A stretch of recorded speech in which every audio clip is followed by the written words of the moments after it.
I've decided I want to start doing some more Q&As. You guys seem to love it whenever I do post the Q&As, and I haven't been doing it as much recently, so I do want to start doing it as much as possible. Probably going to try and make it at least a weekly series. So remember, if you want your questions answered, to leave a comment in the comment section with hashtag Q&A, the letter N. Make sure it's the letter N, none of the symbol stuff, or else I won't be able to find it. Starting off with, what do you think about Trickster Premier Skin for Joker? I think it's a fantastic idea. In fact, one of my very first videos on YouTube was about Premier Skins and Injustice, and I was specifically going over every single character and what Premier Skin I would like to see for them. I actually forgot to put Poison Ivy in that video, but Trickster was my pick for Joker because I just think it works perfectly. It's a great way to incorporate Mark Hamill into the game, because if you don't know, Mark Hamill has voiced, not just voiced in fact, he's actually done a live action version of the Trickster on multiple occasions now, and considering unfortunately we did not get to get a Mark Hamill Joker in this game, it would be really nice to get a Mark Hamill Trickster in this game, in the same slot as the Joker, for those die-hard Mark Hamill fans like myself. What do you think about Deadman Nightwing being DLC? Well, it's certainly an interesting question. Nightwing is of course an incredibly popular character, specifically the Dick Grayson character himself, but unfortunately Deadman never really rose to that level. Whilst it would make sense in the context of the Injustice story, Deadman isn't necessarily a popular enough character to justify a DLC slot,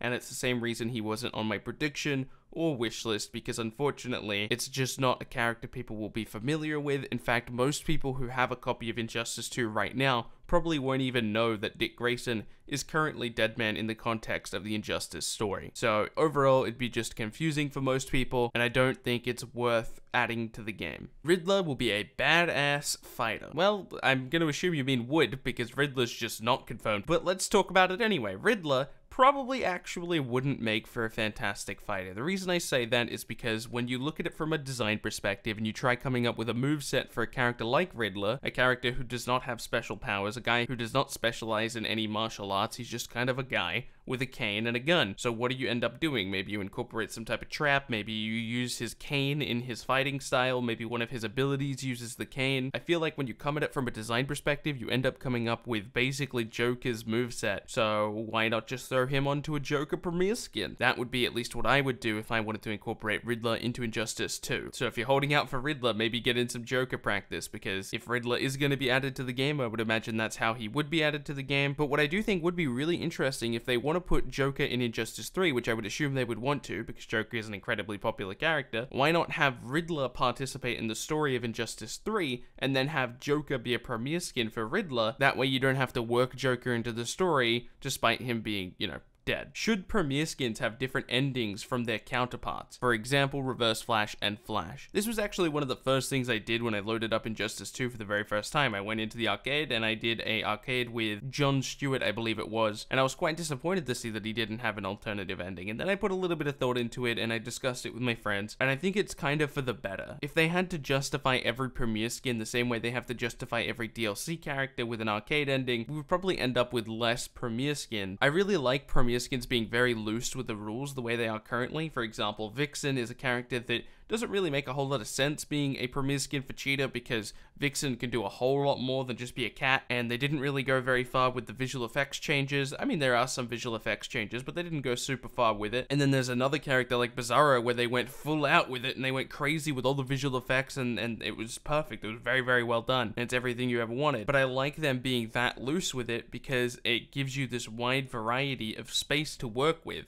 If they went with every single character had to have an ending, including Premier Skins, then you would end up in this really weird slot where maybe you can't end up making that Vixen Premier Skin because we don't have a justification for her being in the story, or at least how she would fit in the Injustice world. And maybe that's something they don't need to explain or don't want to explain, or maybe it's something the comic books want to do, or it just clouds the whole workspace, and I think it doesn't really make a whole lot of sense in the long run, although it would be really cool to see exactly how Bizarro takes down Brainiac, exactly how Vixen takes down Brainiac. But once again, even coming up with those stories that aren't specifically canon can take up a lot of development time. It can conflict with so many different things, and I think it's just better for them to have this more open workspace for Premier Skins. Before I move on to the next question, I just want to compliment you on your very awesome Kazakis profile picture. Could Raven for Starfire work? I ask this because I want to see Raven in Injustice 2 somehow. I hate to disappoint, but I don't think this will happen. As awesome as it would be, Raven does make a lot of sense to replace Starfire just from a moveset perspective. You could replace all of those visual effects and have it just kind of work with Raven. Obviously, it wouldn't be exactly what Raven would do, but it does make sense. Both characters can float, and both characters can do roughly similar things. Obviously, Raven has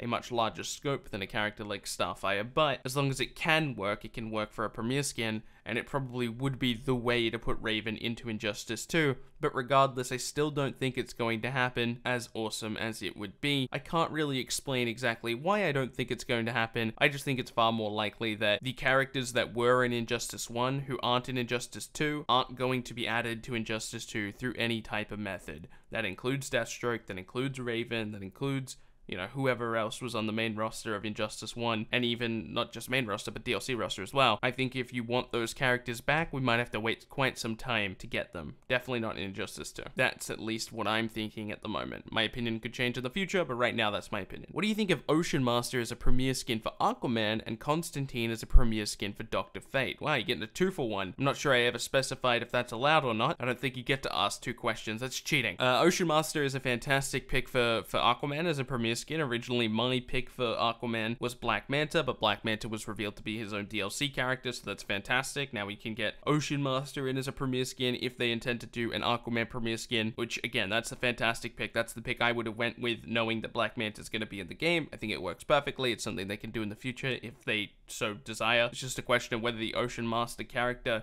is popular enough, and that's kind of an interesting question. His popularity probably is going to go up quite a bit going into the Aquaman movie, but I'm not sure that's going to quite fit up with the timeline of Injustice 2, so I don't think that will end up happening as awesome as it would be. Dr. Fate for Constantine definitely does not work though. Constantine doesn't float. Dr. Fate floats as his main walk animation. He's got his wrist up, which looks kind of cool for Dr. Fate, but wouldn't necessarily look very cool for Constantine. It's just not something he would do.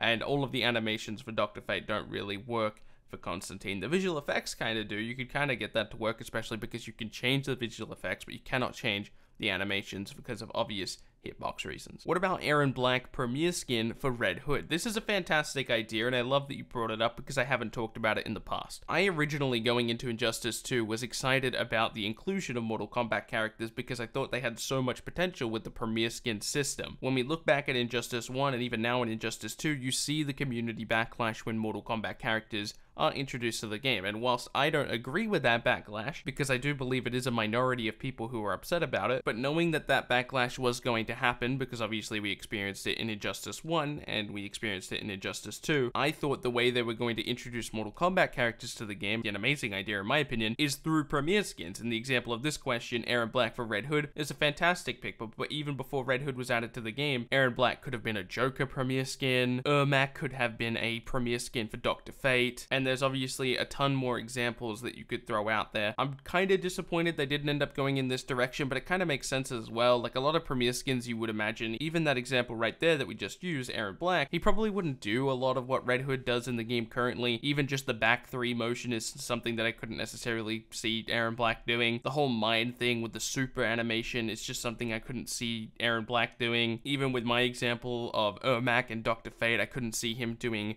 Dr. Fate super. As awesome as it would be, it kind of makes sense that they didn't go in that direction, but I would prefer that that's something they look at in the future, moving on with their next games, is perhaps maybe, especially with Injustice 3, not necessarily MK11 because this situation won't come up, but have the Mortal Kombat characters be premiere skins for those DC characters. I just think that's a much better way of doing it to avoid that community backlash. And another thing I would recommend to Netherrealm, if anybody at Netherrealm does see this video, I don't know why you're watching my channel, but if you do see this video, perhaps maybe look at in future games, obviously with Injustice and even MK11 if you intend to do some type of system with premiere skins, perhaps maybe look at having those premiere skins have different super animations. Not necessarily because they need to. Obviously, John Stewart doing Hal Jordan's super kind of just works because they have the same exact powers. But when we look at some more complicated premiere skins, for example, the Ermac and Dr. Fate one that we just went over now, the only reason that one wouldn't quote-unquote work is because of some already implemented visual effects that you could change with the premiere skin, so obviously you could change it, so that would still work, but the only thing that actually just doesn't make sense for the Ermac character is that super animation, and there's a ton of examples of a similar thing happening in the game. Also, it would just be an awesome way to incorporate more awesome super animations into the game with Jon Stewart, Bizarro, Vixen. Oh my god, imagine Vixen's super. Oh, so hopefully they're willing to do that moving forward, because I think that would be a much better thing for all involved. And finally, I'm going to end it off with this question. What is your opinion on Netherrealm reusing some dialogue over and over again, even for new premiere skins and DLC? Well, it's interesting that you say that, because I never really saw this as a problem. The reused dialogues are usually put in conversations that make sense. I can't think of any examples right now, because in all honesty, I haven't played the game in a couple days because I've been sick. I've been playing the mobile app, but that doesn't have intro dialogue, so. But what I will say is that this is actually one of the most sophisticated intro dialogue, voice line, any voice interaction randomization systems that I have ever seen in a video game. If you want to see an example of one of the bad voice line interactions in video games, I would point to you any sports game, are all quite bad. If you've ever played any of the wrestling, I don't know about the new one that's coming out, but I know I've played last year's one and the previous year's one, and the announcers in that game are horrible. You know, very late in the match, an announcer will go, "This match is just getting started," or when a match just starts off, the announcer will say, "Oh, that move put him away," and it was just like a regular headlock or something. There are tons of examples of that in other games, and I think if we're starting to complain about even the incredible voice interactions in Injustice 2, I think we've gotten to a very strange point in gaming that we're allowed to complain about such an intricate system that works very well. Obviously, very occasionally, there's some interactions that are just like, really? I mean, that doesn't really work. I mean, it still kind of works, but it's not the best. I feel like that's a good complaint to have. And as far as reusing stuff goes, you kind of just have to. You can't have infinite voice lines. It's just not really how that works. Anyhow, thank you guys for watching this video. My name has been Bilbzy. If you enjoyed this video at all, remember to leave a like. And if you have a question for next episode, remember to leave it in the comments section below. I might do another Q&A this week, even though I said I'm going to make it a weekly series. Depends what the feedback is on this video. But again, thank you guys for watching. My name has been Bilbzy, and I will see you in tomorrow's video.